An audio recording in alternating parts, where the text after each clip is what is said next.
bienvenue dans notre série consacrée au Big Data en partenariat avec Global Voice Group. Parlons aujourd'hui de l'impact du Big Data sur l'écosystème des transactions numériques.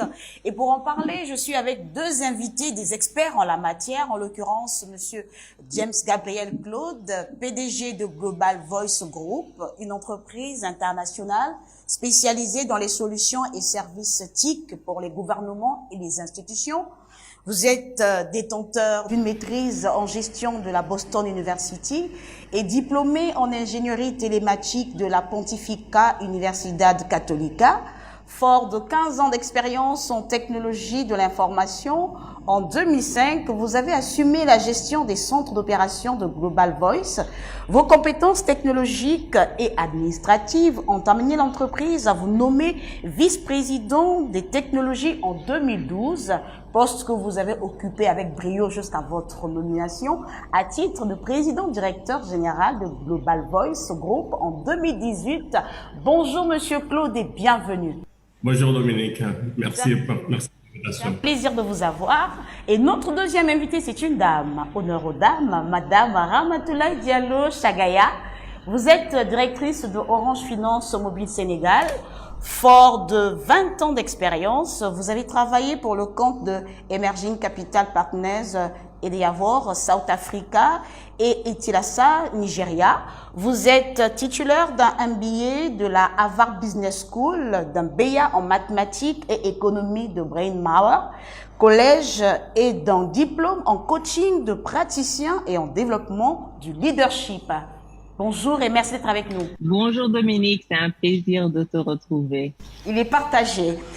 Alors, comment la crise actuelle affecte-t-elle l'écosystème financier? Nous allons parler des défis et opportunités. Commençons par les défis, Monsieur Claude. Oui, au niveau des défis, c'est clair que cette crise va provoquer la première récession économique sur le continent africain depuis 25 ans. Et donc, il faut attendre que les choses vont devenir beaucoup plus difficiles dans beaucoup de secteurs.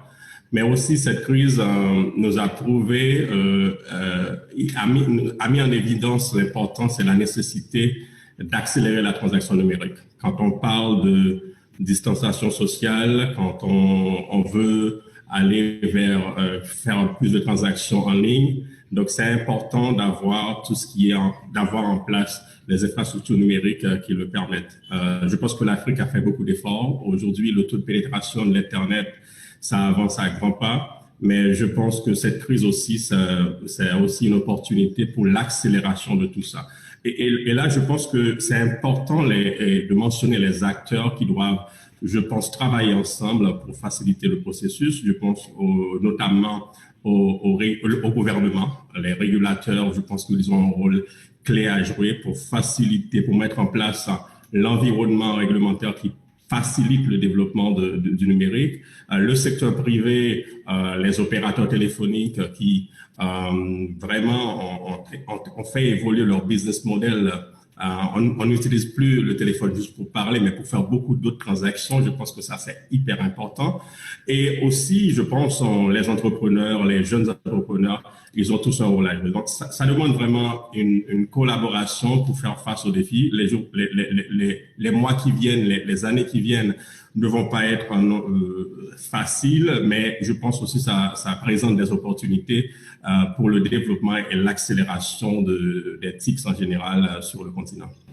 En parlant des acteurs, Madame Diallo, le côté défi. Je suis absolument d'accord avec M. Claude. Je pense qu'il a bien campé le décor et expliqué les enjeux de cette crise et je dirais même des 2 décennies à venir.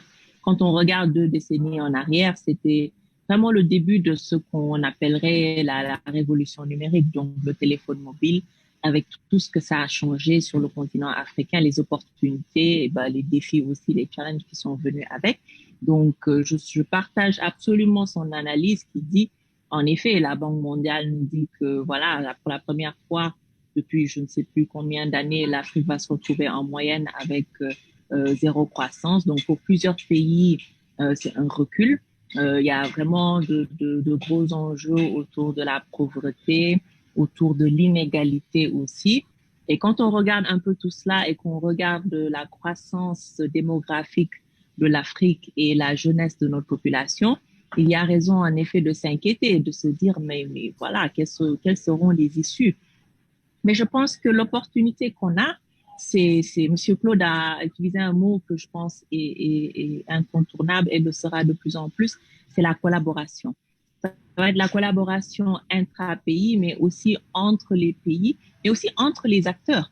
Quand on regarde notre domaine particulier, où vraiment, moi, je travaille à la frontière entre la technologie et la finance, je fais officiellement partie d'un groupe qui est un groupe qui semble être un groupe telco quand on parle d'Orange, mais Orange a amorcé, je dirais même dépassé le stade de début en termes de sa transformation en opérateur, ce qu'on appelle multiservice.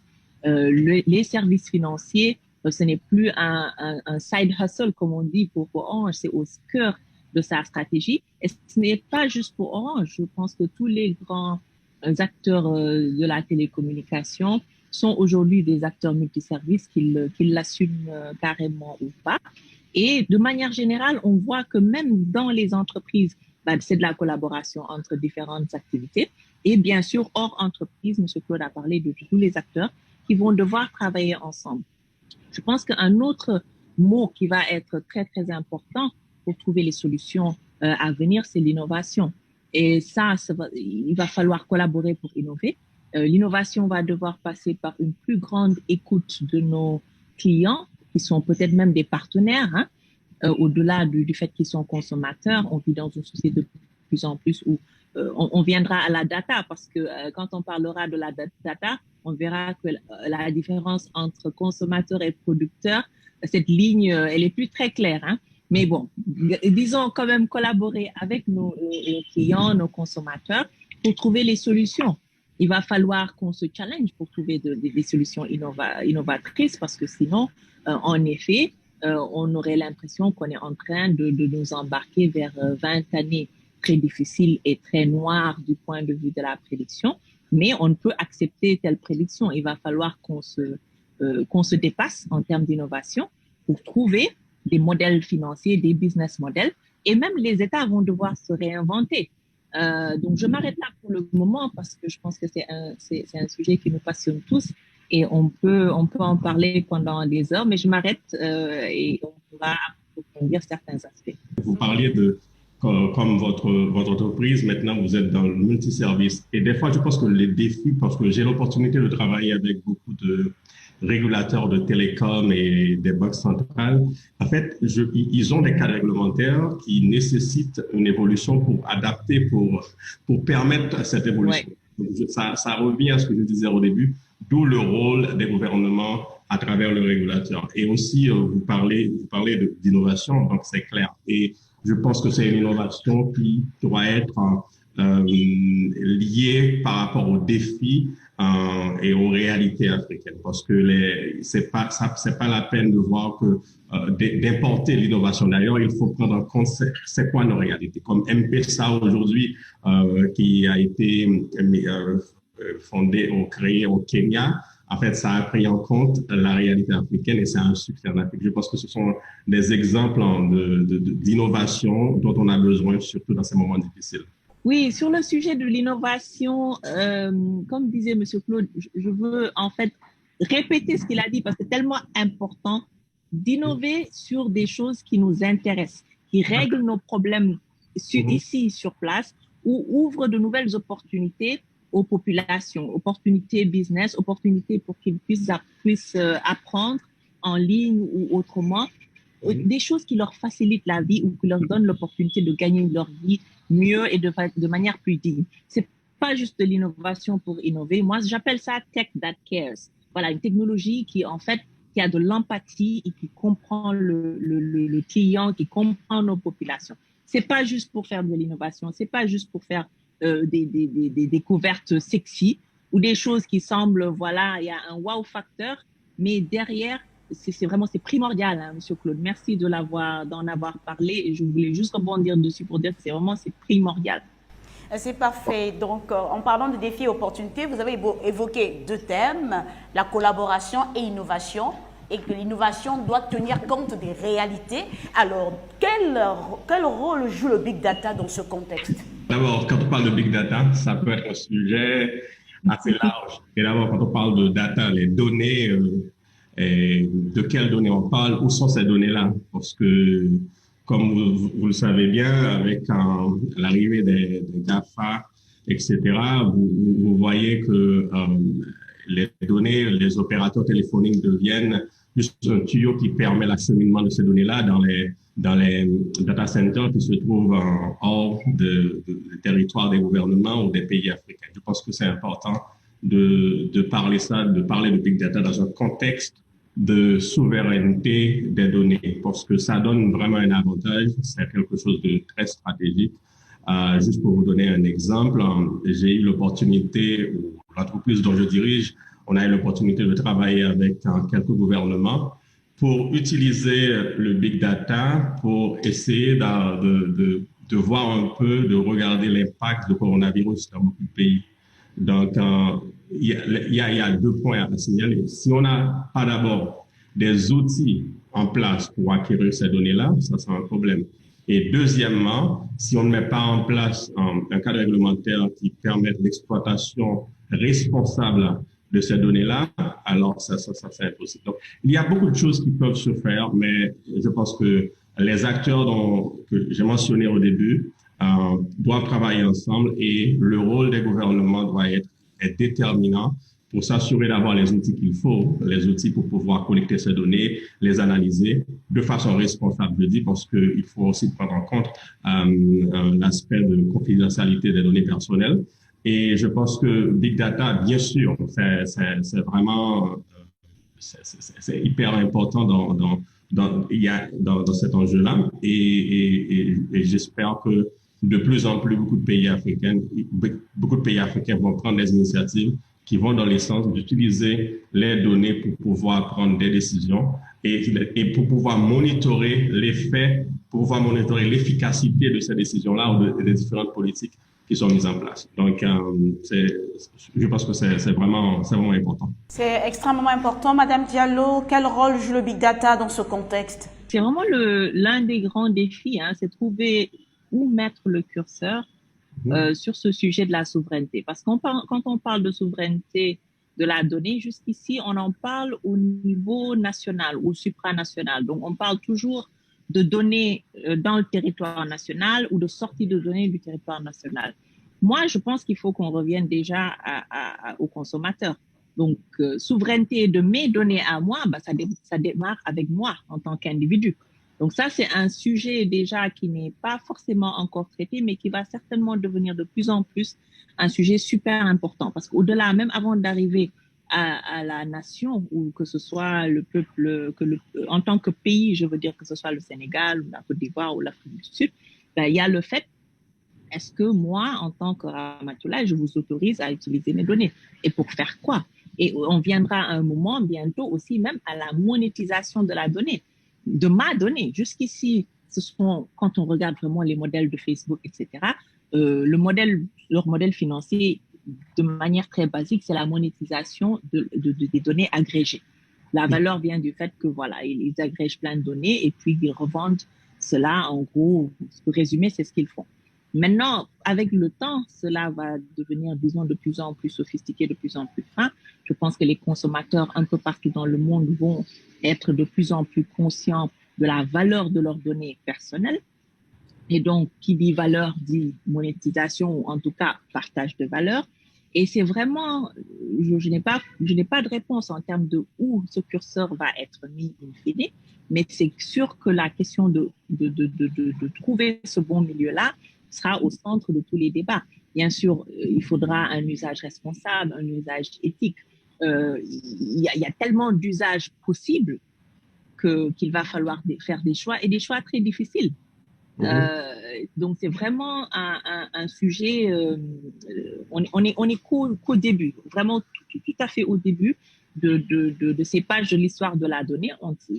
Malheureusement, il y aura certainement des usages néfastes, hein, mais on espère que à la sortie un peu de tout cela, qu'on aura utilisé nos données pour vraiment des bons, que ce soit des bons technologiques ou des bons dans la qualité de la vie des gens, que les gens puissent se dire, voilà, je suis prêt ou prête à partager mes données parce que ça me rapporte quelque chose de beaucoup plus important et que même en partageant mes données, je peux participer à cette agrégation de données qui, in fine, est quelque chose de plus positif. Mais c'est vraiment, c'est un feuilleton qui vient tout juste de démarrer et il y aura encore beaucoup d'épisodes qu'on va construire ensemble, hein, en parlant de collaboration. Et surtout, ce sera l'opportunité pour nous en tant qu'individus, mais que ce soit les multinationales ou les États ou l'Afrique de manière générale, il va falloir qu'on s'assure qu'on y voit au chapitre et qu'on participe à ces débats-là qui démarrent sur l'éthique, sur les usages, sur même le comment influencer la recherche sur les données. Parce que tout ça, c'est des choix. C'est des moments où des choix sont faits, où des choix sont faits sur quoi se focaliser. Donc tout cela, il va falloir qu'on s'assure qu'on y voit au chapitre. Mais comment les énormes quantités de données issues des transactions peuvent-elles être transformées en informations exploitables par les décideurs? Je peux vous donner des exemples clés par rapport à mon expérience dans ce domaine où on travaille avec des agences de gouvernement telles que les banques centrales et des régulateurs de télécom, on collecte des données et à partir de là, ils peuvent essayer de regarder, de monitorer tout ce qui est anti-money laundering, tout ce qui est AML, tout ce qui est le respect des KYC. Donc, il y a vraiment, comme disait Madame Diallo, il y a vraiment beaucoup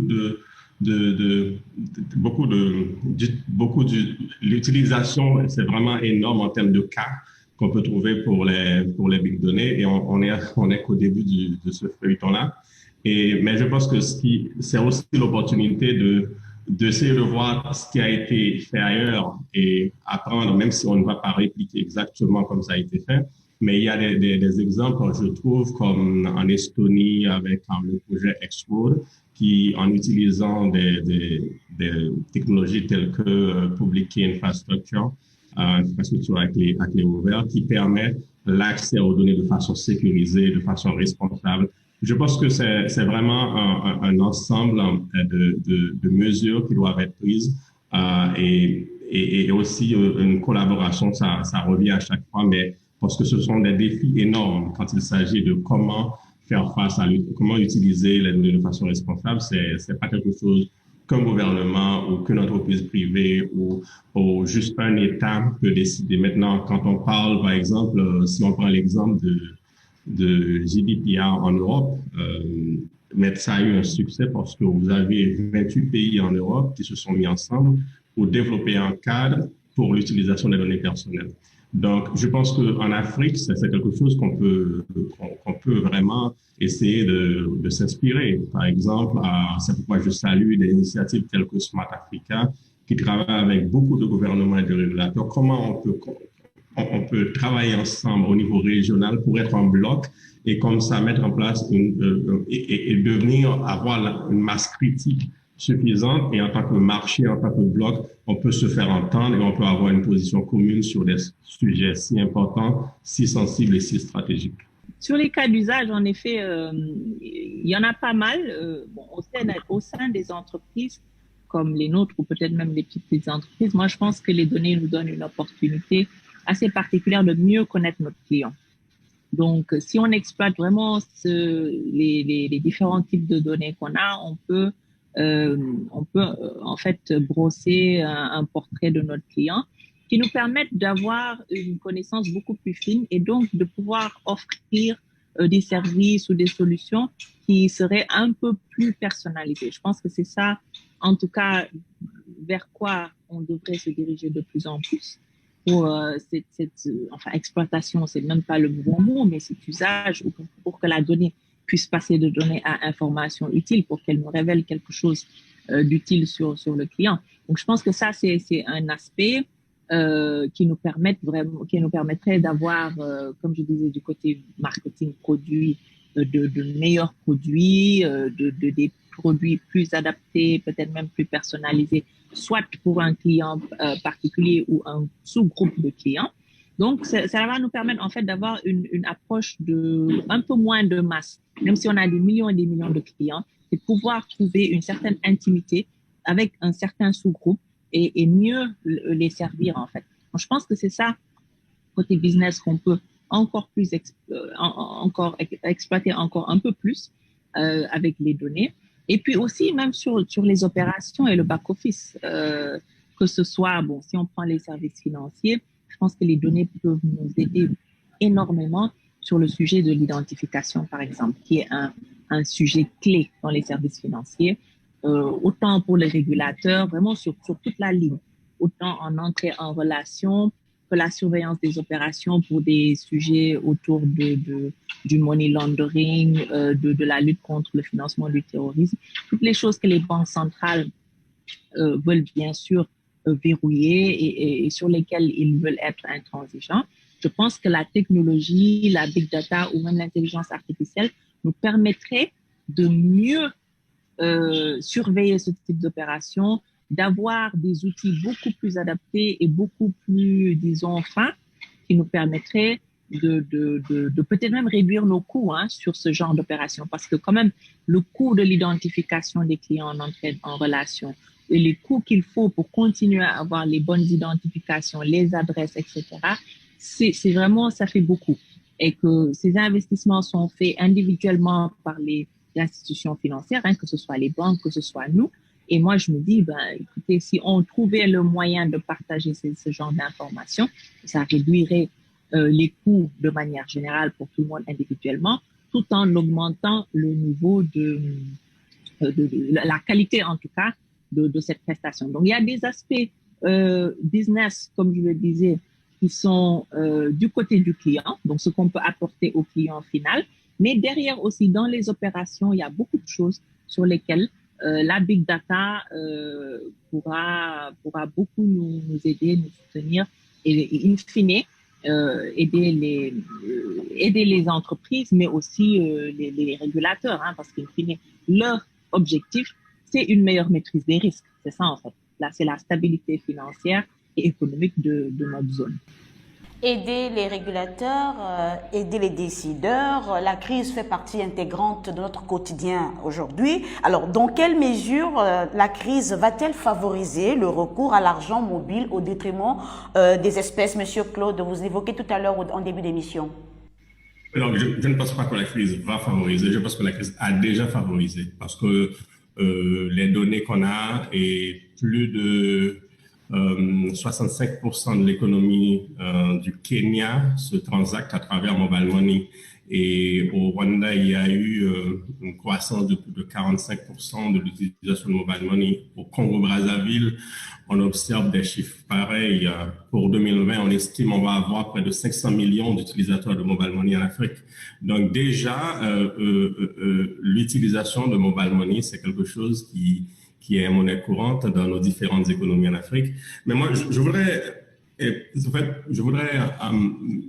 aller un petit peu plus loin. Pas juste l'utilisation. Comment ça peut être le déclencheur pour une inclusion financière? Parce que on peut utiliser mobile money pour faire des transactions, mais je pense que c'est aussi l'opportunité pour que les fournisseurs de services développent des services tels que des comptes de saving pour pouvoir faire des prêts, des services un petit peu plus sophistiqués qui rentrent dans le cadre qui favorise l'inclusion financière. Et je pense que c'est aussi le rôle, je reviens toujours au rôle du régulateur et des banques centrales pour regarder le cadre réglementaire, pour les faire évoluer dans le sens où ça pourrait favoriser l'inclusion financière. Je pense qu'on est bien parti en termes d'utilisation et on travaille avec plus d'une quinzaine de gouvernements en Afrique sur tout ce qui est monitoring des transactions de mobile money dans le cadre de lutte contre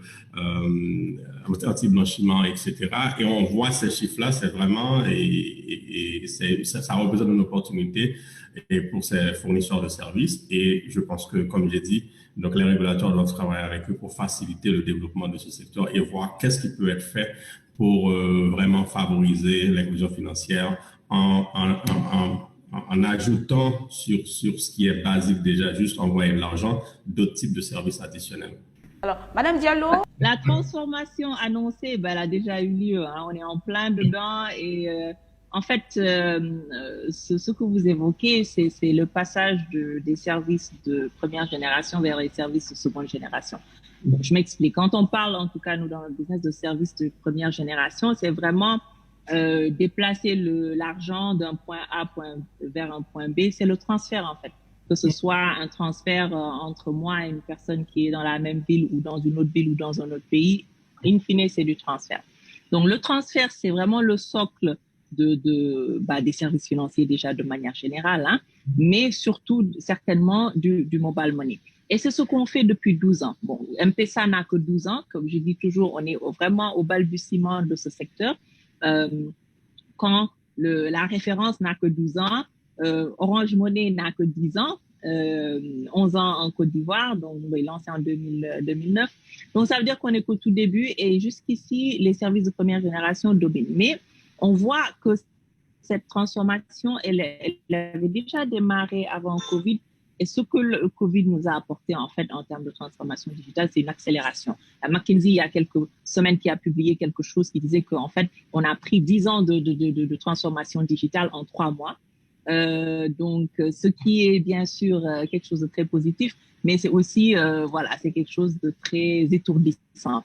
Et donc, la transformation annoncée, elle a déjà eu lieu. On a lancé au mois de juillet Orange Bank Africa, qui est une banque digitale, et donc ils se portent très bien en termes de rien que les premiers mois, en termes de crédit octroyé complètement à 100% sur le digital. Bien sûr, le crédit sur le digital est au Kenya depuis un certain nombre de temps.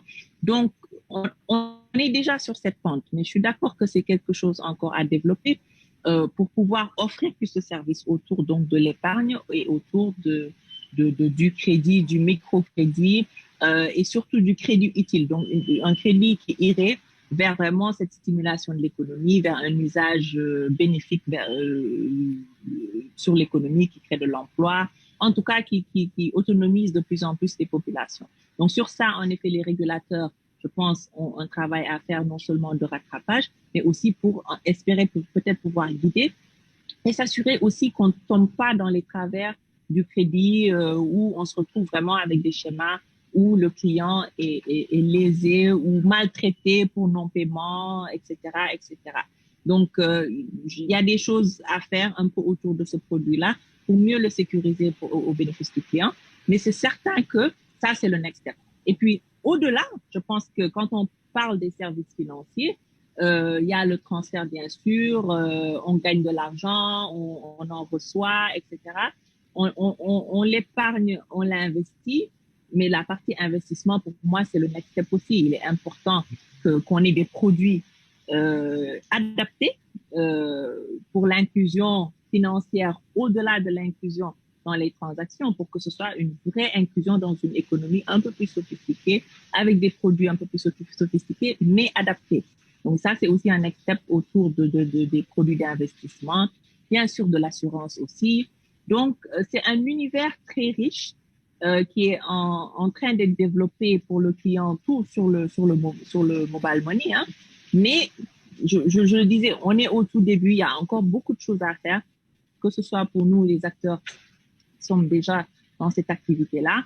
Mais l'innovation ne va pas venir juste de nos activités de recherche et de nos activités de tous les jours avec les clients. Il y a beaucoup de choses que l'écosystème va aussi créer. Et ça dépend de nous de pouvoir créer cet écosystème via des API pour que les autres partenaires puissent s'interconnecter à notre système.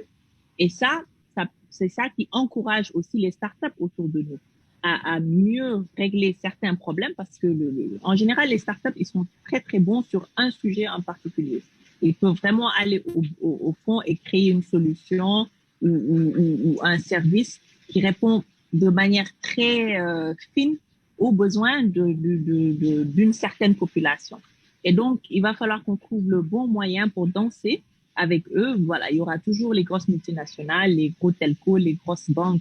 En tout cas, les banques qui auront bien amorcé cette transformation digitale, elles seront encore là, moi je m'en suis convaincue. Et puis autour, il faut un écosystème jeune, innovant, plein d'idées et plein d'énergie qui nourrit un peu tout cela. En 3 mois, la transaction numérique a connu vraiment une ascension sans précédent. Alors, quels sont les risques inhérents à un écosystème de transactions entièrement numérisé? Le risque principal auquel on fait face, pour moi, c'est la fraude et la sécurité. Appelons ça sécurité de manière générale. Que ce soit la fraude ou des tentatives d'invasion sur les systèmes d'information, etc.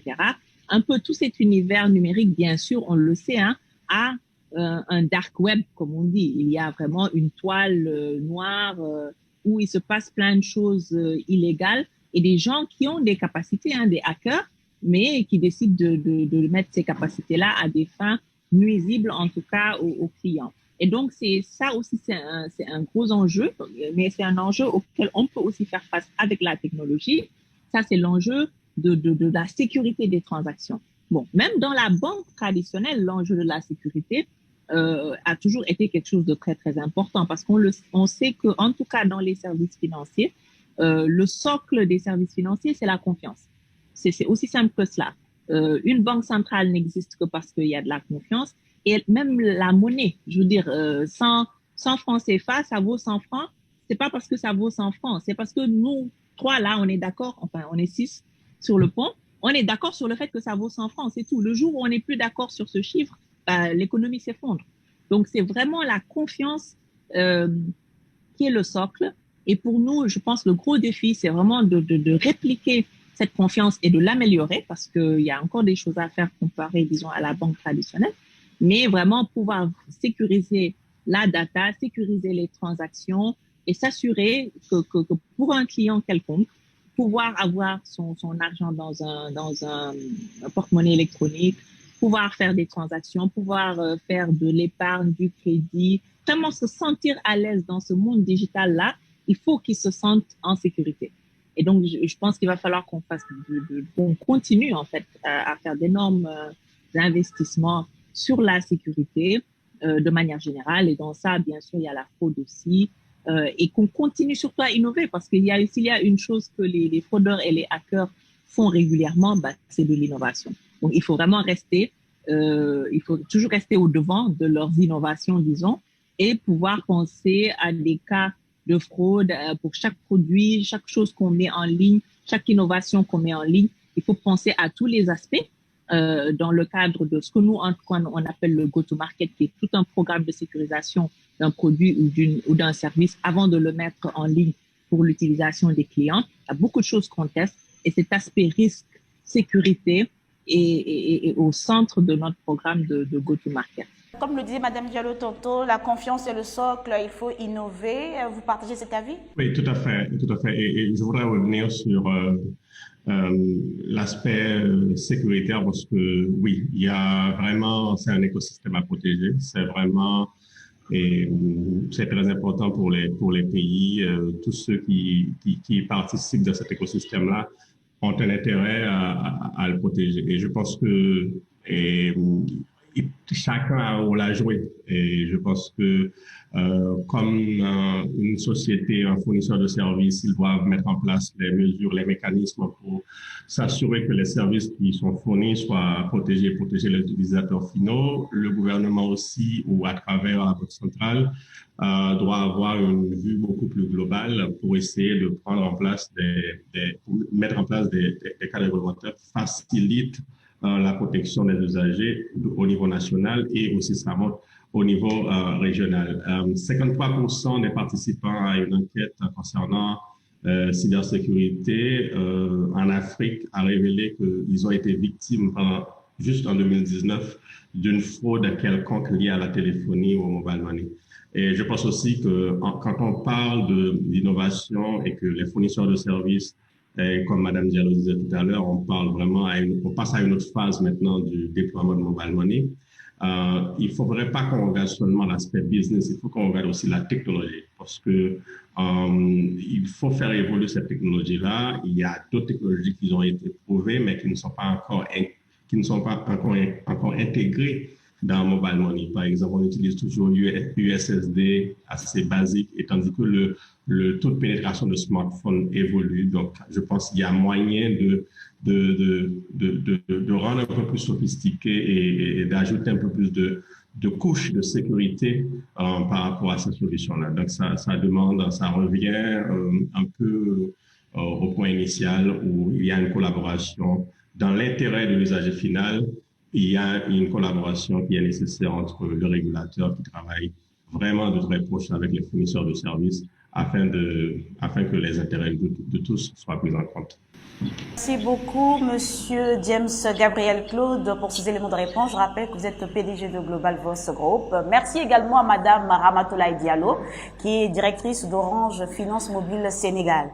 On retient tout simplement qu'il faut une franche collaboration, il faut de l'innovation, il faut mettre en place des outils, il faut un cadre réglementaire, il faut un accès sécurisé, il faut apprendre de l'expérience des autres, il faut également mieux connaître son client. Donc, c'est sur ces mots que nous vous remercions vraiment d'avoir partagé avec nous votre expérience, d'avoir donné votre point de vue concernant l'impact du Big Data sur l'écosystème des transactions numériques. Et nous vous souhaitons sur ce de passer un très bon après-midi chez vous. Pour finir, le mot de la fin avec Madame Rekia Madougou, plusieurs fois ministre au Bénin et désormais consultante internationale sur les questions de finance inclusive et de développement. La finance inclusive se revendique être cette forme de finance qui décentralise l'accès des services financiers à tout le monde, on l'a dit. Mais elle permet surtout d'inclure tout le monde pour peu que les conditions soient réunies, que cette accessibilité soit précédée de capacitation, donc d'éducation financière, et donc pour élargir la sphère des bénéficiaires des services financiers. Il s'avère donc impératif de recueillir les informations sur les identités, les habitudes de consommation, les géolocalisations, les niveaux de revenus et de consommation et d'épargne, les besoins d'investissement d'une cible de plus en plus importante, mouvante, mobile, et du coup un volume d'informations à collecter et à traiter, puis analyser en vue donc de prendre les bonnes décisions adaptées à la cible vers laquelle on tend et surtout d'anticiper en matière de bonne gouvernance.